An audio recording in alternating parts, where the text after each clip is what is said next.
ہم تو چاہ بھی نہیں سکتے جب تک کہ اللہ نہ چاہے۔ تو ہم صرف یہ کر سکتے ہیں کہ ہم اپنی بساط کے مطابق اپنی حاضری اور اپنی چاہ کا اعلان کر دیں، ایک طرح سے اس کی رحمت کے امیدوار بن کر بیٹھ جائیں، تاکہ جب وہ ہمارے اوپر نظر کرے، جب وہ کائنات کو دیکھے، جب وہ اس دنیا کو دیکھے اور اس کے اربوں لوگوں کو دیکھے، تو ہم اس ایپلیکینٹ کے طور پر نظر آئیں کہ جو ایک عرضی لے کے بیٹھا ہوا ہے کہ اے اللہ مجھے تو چاہیے۔ بہت سے لوگ ہیں جو اللہ سے دعائیں تو مانگتے ہیں، لیکن اللہ سے دعا بھی وہ یہی مانگتے ہیں کہ مجھے یہ مل جائے یا مجھے وہ مل جائے۔ بہت کم لوگ ہیں جو اللہ سے یہ دعا مانگتے ہیں کہ اے اللہ تو مجھے اپنا لے، اے اللہ تو مجھے ایسا کر دے کہ میں تجھے پسند آ جاؤں، اے اللہ میری خواہش یہ ہے کہ میں تیری نظروں میں پسندیدہ ٹھہروں۔ تو یہ جو ایک چیز ہے، اس کو چاہ لے کر آپ بیٹھ جائیں اور پھر اللہ سے کہیں کہ اللہ اب آپ کا فیصلہ ہے،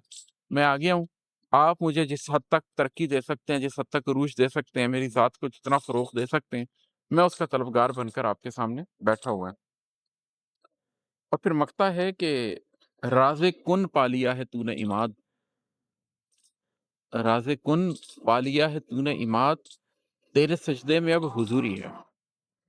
پھر اس سارے سفر کا جو ایک انجام ہوتا ہے وہ یہ ہوتا ہے کہ اللہ تعالیٰ نے آخر کی دنیا بنائی کیوں؟ جو کن فیکون اللہ تعالیٰ نے بھی کہا ہے، وہ کیوں کہا ہے؟ اس کن فیکون کے نتیجے میں جو کائنات تخلیق پائی ہے، وہ کائنات کیوں تخلیق پائی ہے؟ تو پھر آپ کو یہ بات معلوم ہونے لگ جاتی ہے کہ انسان کو اللہ تعالیٰ نے ایک طرف تو کتنی عزت دی ہے کہ اس کے لیے کتنی بڑی چیز کو تخلیق کیا گیا ہے کہ جاؤ یہ میں نے تمہارے لیے تخلیق کی ہے، یہاں پر جا کر تم اپنا امتحان دو۔ اور دوسری طرف اس کو اپنی بے بسی بھی معلوم ہوتی ہے کہ وہ کس حد تک ایک امتحان کے اندر قید ہے، کس حد تک کا اس کو احساس نہیں ہے، وہ سمجھتا ہے کہ میں آزاد ہوں، لیکن وہ کس حد تک پابند ہے۔ تو جب وہ اس راز کن کو پا لیتا ہے کہ اللہ تعالیٰ نے اختیار انسان کو کیوں دیا ہے، کیونکہ ہم نے مرنا ہے اور مرنے کے بعد ہم نے جنت میں جانا ہے، اور جنت میں جانے کے بعد ہمیں کن کا اختیار مل جانا ہے، اور کن کے اختیار کے بعد ایک آپ کی ذات کے اندر ایک بہت بڑی قوت ہونی چاہیے کہ آپ اس اختیار کا ناجائز استعمال نہ کریں۔ تو اس دنیا میں ہی ہمیں فلٹر کیا جا رہا ہے کہ اس دنیا میں اس کن کا استعمال کرنے والے سارے وہ لوگ جو اس کن کے نتیجے میں فرعون بن جائیں گے، ان کو فلٹر آؤٹ کر دیا جائے،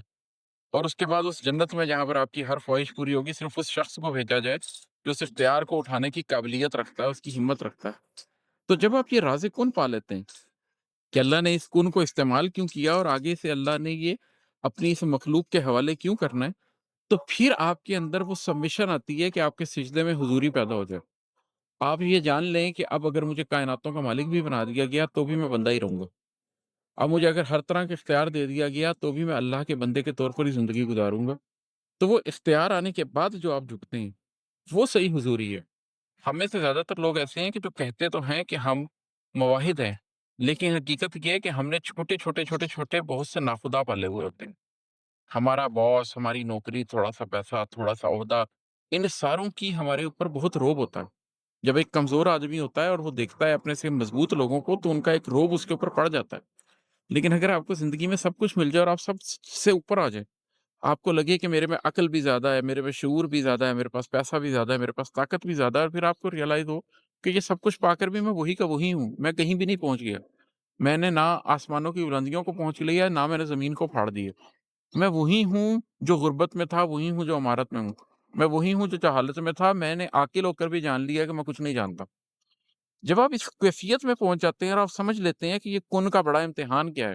تو پھر آپ کے سجدے کے اندر وہ حضوری پیدا ہونی شروع ہوتی ہے جس حضوری کی خاطر آپ کو اس دنیا میں بھیجا گیا ہے۔ جو حضرت ابراہیم علیہ السلام کے بارے میں اللہ تعالیٰ نے قرآن پاک میں فرمایا کہ وہ اللہ تعالیٰ کے پاس قلب سلیم لے کر حاضر ہوا، جس کا اللہ تعالیٰ نے ہم لوگوں سے یہ کہا ہے کہ جو مرنے کے وقت قلب سلیم لے کر آپ کے سامنے پیش ہوگا وہ کامیاب ہو جائے گا۔